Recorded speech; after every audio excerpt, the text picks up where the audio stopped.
మిత్రులారా, ఓరుగల్లు గడ్డ ఒక ఉద్యమ గడ్డ, ఒక పోరాటాల గడ్డ, ఒక పౌరుషాల గడ్డ. ఇది ఎంతో మంది కవులు, కళాకారులు, ఎంతో మంది నాయకులు, సిద్ధాంతకర్తలు అందించినటువంటి గడ్డ ఈ ఓరుగల్లు గడ్డ. కాకతీయులకు 400 సంవత్సరాల పాటు రాజధానిగా విరాజిల్లినటువంటి నగరం ఈ ఓరుగల్లు నగరం.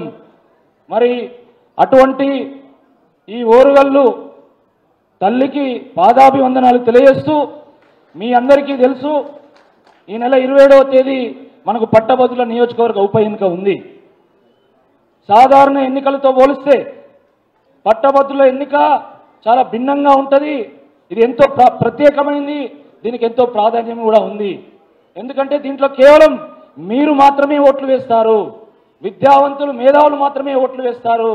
ఎంతో విచక్షణతోని, ఎంతో విజ్ఞతతోని, వివేకంతోని ఆలోచించి ప్రతిసారి కూడా ఒక అద్భుతమైనటువంటి ఒక తీర్పునిచ్చి ఆ తీర్పు సమాజానికి ఒక స్ఫూర్తిని అందించే విధంగా మీరందరూ కూడా చూస్తూ ఉన్నారు.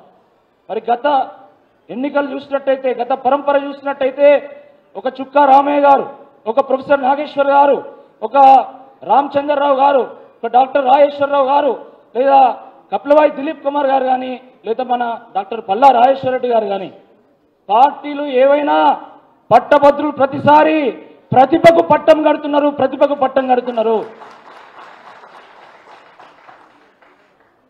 ఎందుకంటే మండలి అనేది పెద్దల సభ, మండలి ఉపసభాపతి గారు ఇక్కడే ఉన్నారు.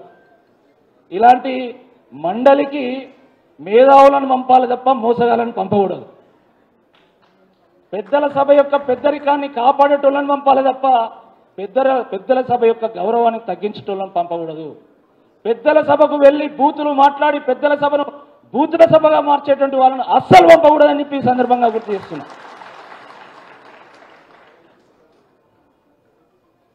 మిత్రులారా, మీ అందరికీ తెలుసు ఏ సందర్భంలో ఈ రాష్ట్రంలో కాంగ్రెస్ పార్టీ ప్రభుత్వం వచ్చిందో. 2 పర్యాయాల పాటు కేసీఆర్ గారు ముఖ్యమంత్రిగా ఉన్న తర్వాత కాంగ్రెస్ పార్టీ 6 గ్యారంటీలు ఇచ్చి 420 హామీలు ఇచ్చి మేము కేసీఆర్ గారు చేసిన దానికంటే మరింత ఎక్కువగా చేస్తామని నమ్మించి ఆశ చూపడం వల్ల ప్రజలు కూడా ఒక్కసారి వేరే వాళ్ళకి అవకాశం ఇద్దాం, 2 పర్యాయాల పాటు టీఆర్ఎస్కి ఇచ్చాం కదా, ఒక్కసారి వేరే వాళ్ళకి అవకాశం ఇద్దామని చెప్పి కాంగ్రెస్ పార్టీకి ఓట్లు వేసి ఏరి కోరి ఎంచుకొని వాళ్ళని ప్రభుత్వంలో తీసుకురావడం జరిగింది. మార్పు అనేది సహజమైనటువంటి ప్రక్రియ, అది నిరంతర ప్రక్రియ. దాన్ని అందరం కూడా స్వాగతించాల్సిందే. మన అధినేత కేసీఆర్ గారు కూడా స్వాగతించారు. మేము ప్రతిపక్షంగా ఉంటాం, మేము ప్రజల పక్షంగా ఉంటాం, మేము తెలంగాణ పక్షంగా ఉంటామని చెప్పి స్వయంగా వారే ప్రకటించడం జరిగింది. దాంట్లో ఇబ్బంది ఏం లేదు. కానీ కాంగ్రెస్ పార్టీ ఆ రోజు ఎన్నికల సందర్భంగా ఏమి చెప్పింది, ఈరోజు ఏమి చేస్తున్నది అనేది చాలా చర్చనీయాంశం. ముఖ్యంగా ఇక్కడ అందరూ కూడా గ్రాడ్యుయేట్స్ ఉన్నారు, చాలామంది నిరుద్యోగ సోదరులు ఉన్నారు. ఈరోజు ఉదయం కూడా నేను దాదాపు ఒక 5 కోచింగ్ సెంటర్లు నేను తిరగడం జరిగింది. వారు చెప్పిన అంశాలే నేను మీకు చెప్తున్నా. కాంగ్రెస్ పార్టీ ఆ రోజు జాబ్ క్యాలెండర్ని రిలీజ్ చేస్తామన్నది. జాబ్ క్యాలెండర్ రిలీజ్ అయిందా చెప్పండి? 2 లక్షల పోస్టులతో కూడుకున్నటువంటి నోటిఫికేషన్లను విడుదల చేస్తామన్నది. చేసిందా? నిరుద్యోగ భృతి ఇస్తామన్నారు, ఇచ్చారా? అదేవిధంగా ఎటువంటి పరీక్ష రుసుము లేకుండా ప్రభుత్వ పరీక్షలను నిర్వహిస్తామన్నారు, నిర్వహించారా? మెగా డిఎస్సి వేస్తామన్నారు, వేశారా? ఉద్యోగస్తులకు డిఏ అన్నారు, పిఆర్సి అన్నారు. ఆ రకంగా అనేక హామీలు ఇచ్చారు. కానీ ఈ ప్రభుత్వం వచ్చి 100 రోజులు గడిచింది, 150 రోజులు కూడా గడిచింది. కానీ ఇప్పటి వరకు ఏ ఒక్క ప్రకటన కూడా లేదు. ఇప్పుడు మనం చర్చించుకున్నటువంటి ఏ అంశాల మీద కనీసం చర్చ కూడా లేదు. అమలు విషయం పక్కన పెడితే కనీసం దాన్ని ఊసేలేదు. మరి రేపు ఈ నిరుద్యోగుల పక్షాన, ఈ విద్యావంతుల పక్షాన, ఈ ప్రభుత్వ ఉద్యోగస్తుల పక్షాన ఎవరు ప్రశ్నించాలి?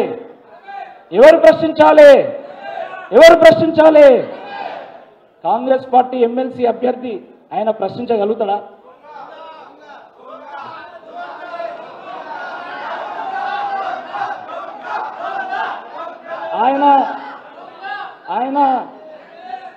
ఆయన మన రాష్ట్ర ముఖ్యమంత్రి రేవంత్ రెడ్డి గారిని నిగ్గదీసి నిలదీయగలుగుతాడా? నిలదీసి ఆయన ఒక్కరోజన్నా కాంగ్రెస్ పార్టీలో ఉండగలుగుతాడా ఒక్కసారి ఆలోచించాల్సిందిగా ఈ సందర్భంగా నేను కోరుతున్నాను. కాంగ్రెస్ పార్టీ ఒకవేళ ఈ ఎన్నికల్లో ఓడిపోయినా ప్రజలు ఏరుకోరి తెచ్చుకున్నటువంటి ఈ ప్రభుత్వానికి ఎటువంటి ముప్పు లేదు. 5 ఏళ్ల పాటు ఈ ప్రభుత్వం కొనసాగుతుంది. మధ్యలో వాళ్ళు అనుకొని వాళ్ళ ప్రభుత్వాన్ని ఊల్చుకుంటే అది వాళ్ళ కర్మ, మనం ఏం చేయలేం.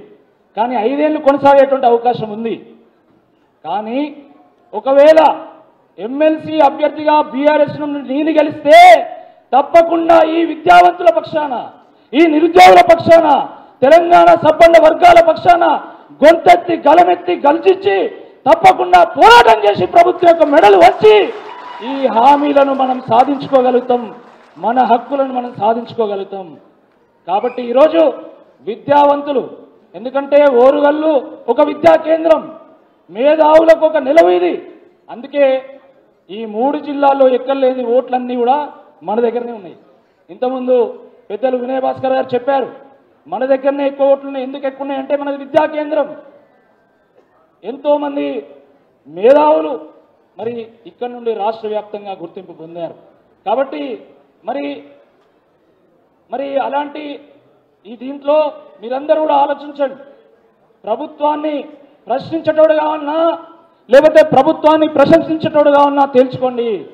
ప్రభుత్వాన్ని ప్రశ్నించేటోడుగా ఉన్నా లేకపోతే ప్రభుత్వానికి తొత్తుగా మారినటువంటి వ్యక్తిగా ఉన్నా ఒకసారి తేల్చుకోండి. తెల్లారు లేస్తే నేను ప్రశ్నించే గొంతు యూట్యూబ్ తెల్లారు లేస్తే అదే గోల. కానీ ఏ ఒక్క విషయంలో అయినా ప్రశ్నించాడా? ఒక్క విషయంలో అయినా పోరాటం చేసిండా? జీవో నెంబర్ 46 రద్దు చేస్తామని స్వయంగా ఆ రోజు పిసిసి అధ్యక్షులుగా ఉన్నటువంటి, ఈరోజు ముఖ్యమంత్రిగా ఉన్నటువంటి రేవంత్ రెడ్డి గారు, ఈరోజు ఎమ్మెల్సీ అభ్యర్థిగా ఉన్నటువంటి ఆ వ్యక్తి ఇద్దరు కూడా చెప్పారు జీవో నెంబర్ 46ను రద్దు చేస్తామని చెప్పారు. దానికంటే ముందే స్వయంగా కేటీఆర్ గారే బాధితులతో చెప్పిండు మేము రద్దు చేస్తామని. కానీ అప్పటికే కోడ్ రావడం వల్ల అది రద్దు చేయలేకపోయింది. కానీ కాంగ్రెస్ పార్టీ హామీ ఇచ్చి ప్రభుత్వంలోకి వచ్చింది, ఇప్పటి వరకు కనీసం దాని మీద ఊసెత్తడం లేదు. కాబట్టి మీరందరూ కూడా ఆలోచించండి. ప్రశ్నించడం ఎవరితో సాధ్యమవుతుంది? ఈ రాష్ట్రంలో ప్రజల గురించి, ఈ రాష్ట్రంలో వివిధ రంగాల సమస్యల గురించి ప్రశ్నించాలన్నా, పోరాటం చేయాలన్నా, సాధించాలన్నా ఏకైక మార్గం, ఏకైక పార్టీ బీఆర్ఎస్ పార్టీ అని చెప్పి సందర్భంగా మనం చేస్తున్నాం. మిత్రులారా, నేను మీ బిడ్డను, ఈ ఓరుగల్లో పుట్టి పెరిగినటువంటి వాడిని, మీ కళ్ళ ముందు ఎదిగినటువంటి వాడిని, మీ కళ్ళ ముందు ప్రజలకు సేవ చేసినటువంటి వాడిని. ఓరుగల్లులో వరదలు వస్తే గోదావరి కంటే ఎక్కువ ఉధృతితోని ఆ రోజు నీరు ప్రవహిస్తూ ఉంటే నయీంనగర్ మోరీ దగ్గర వందల హాస్టళ్లలో ఉన్నటువంటి వేలాది మంది విద్యార్థులకు ఆహారం లేకుండా, వాళ్ళకు నీళ్లు లేకుండా ఉంటే ఆ రోజు నేను, నాతో పాటు చాలా మంది మన ఓరుగల్లు వాసులు, యువకులు అందరం కూడా పెద్దలు, మన తెలంగాణ తొలి శాసనసభ స్పీకర్ పెద్దలు మసూనాచారి గారిని వేదిక మీదకి రావాల్సిందిగా కోరుతున్నాం. మరి ఆ రోజు వరదలు వచ్చినటువంటి సందర్భంలో మీరు చూశారు ఏ రకంగా మేము సేవలు అందించినామో.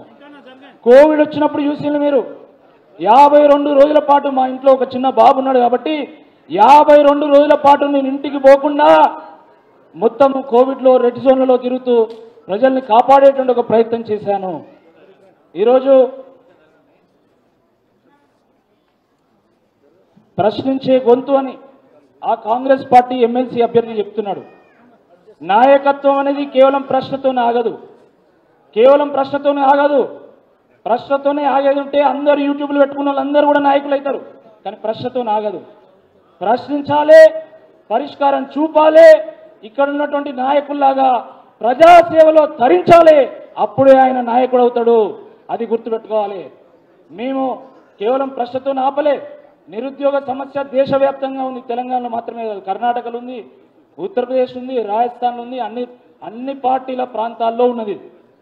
మరి ఇక్కడ కూడా నిరుద్యోగ సమస్య ఉంది కదా అని కేవలం ప్రభుత్వం మీద విమర్శ చేయడమే కాకుండా ప్రభుత్వం ఆలోచించాలని చెప్తూనే ఎట్ ద సేమ్ టైం ఈ సిడిసి గ్రౌండ్స్లో మెగా జాబ్ ఫేర్ నిర్వహిస్తే మా మిత్రులు పెట్టినటువంటి కంపెనీలను తీసుకొచ్చి 692 మందికి ఒకటే రోజు ఆఫర్ లెటర్ ఇప్పించడం జరిగింది. కేవలం అదే కాదు, ఈ నిరుద్యోగ యువతకు కొంత అండగా నిలవాలి. ఎందుకంటే వాళ్ళ కోచింగ్ సెంటర్లో ఫీజులు కట్టలేక ఇబ్బంది పడుతున్నారు కాబట్టి ఆన్లైన్ లెక్చర్స్తో కూడుకున్నటువంటి ఒక యాప్ను రూపొందిస్తే ఈరోజు వరంగల్లో ఉన్నటువంటి వేలాది మంది నిరుద్యోగులు దాన్ని వాడుతూ ఉన్నారు. అదే కాదు, ఈ స్మార్ట్ సిటీలో నేను స్లమ్ సిటీని దర్శించిన అనేక స్లమ్ముల్లో ప్రతి గలమ దొక్కినా ప్రతి గడప దొక్కినా వాళ్ళ కష్ట సుఖాల్లో పాల్పంచుకోవడం జరిగింది. ఇవన్నీ నేను ఎందుకు చెప్తున్నా అంటే ఈ ఓరుగల్లులో పుట్టినటువంటి బిడ్డను నేను మీకు ఎంతో సేవ చేస్తున్నాడు కాబట్టి ఈరోజు ఒక అవకాశం వచ్చింది. అవకాశం ఏంటి? 3 రాష్ట్రాల సరిహద్దులను పంచుకుంటున్నటువంటి 34 శాసనసభ నియోజకవర్గాల పరిధిలో ఉన్నటువంటి ఈ పట్టభద్రుల నియోజకవర్గంలో ఎమ్మెల్సీగా పోటీ చేసేటువంటి అవకాశం. ఇది నాకు లభించినటువంటి అవకాశంగా నేను భావిస్తలేదు. ఇది మన వరంగల్కి వచ్చినటువంటి అవకాశంగా మీరందరూ కూడా చూడాలి.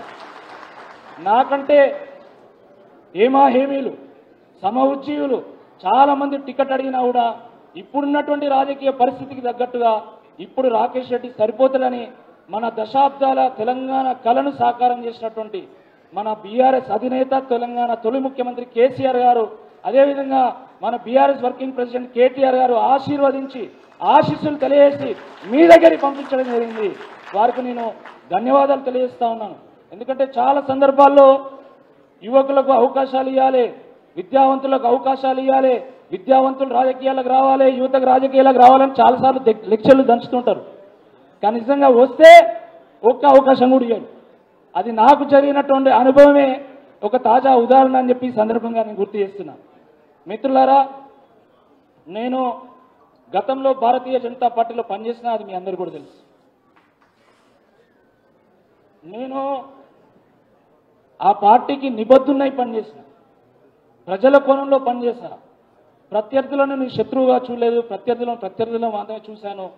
నేను మీ అందరినీ గౌరవించిన, నాకు ఈ వేదిక మీద ఉన్నటువంటి అందరూ అంటే గౌరవమే. వినయ్ భాస్కర్ గారన్న గౌరవమే, మన నన్నపనేని నరేందర్ గారన్న గౌరవమే, అక్కడున్నటువంటి యాదవరెడ్డి గారైనా గౌరవమే.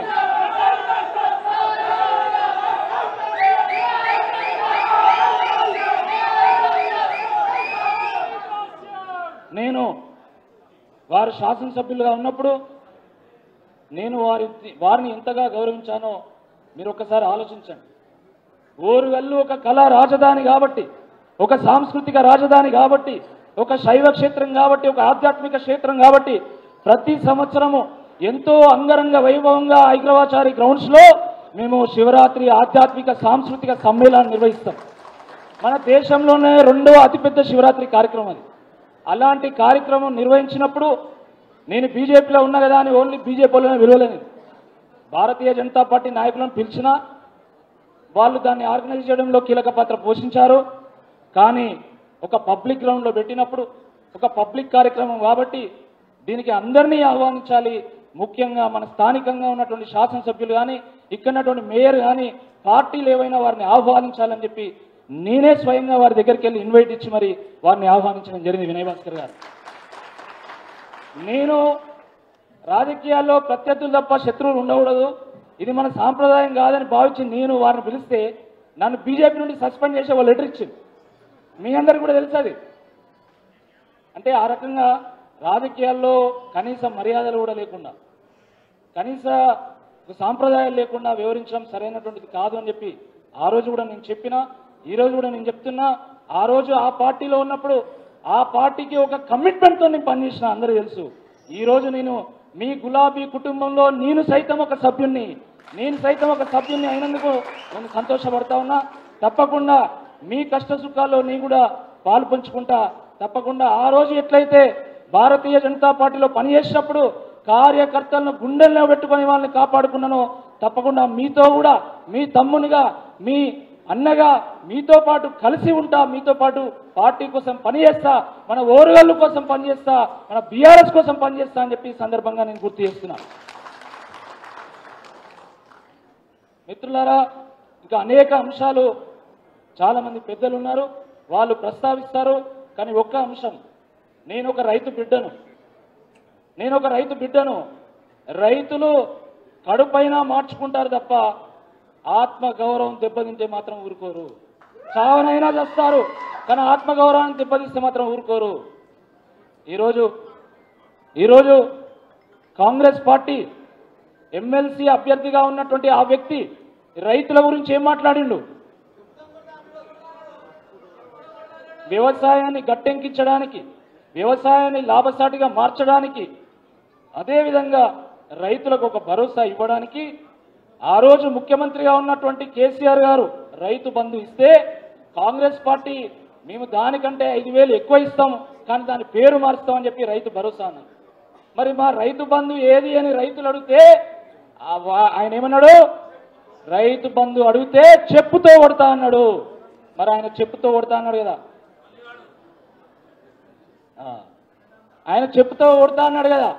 మరి ఇక్కడ ఎంతమంది రైతు బిడ్డలు ఉన్నారు ఒకసారి చేయలేబట్టండి.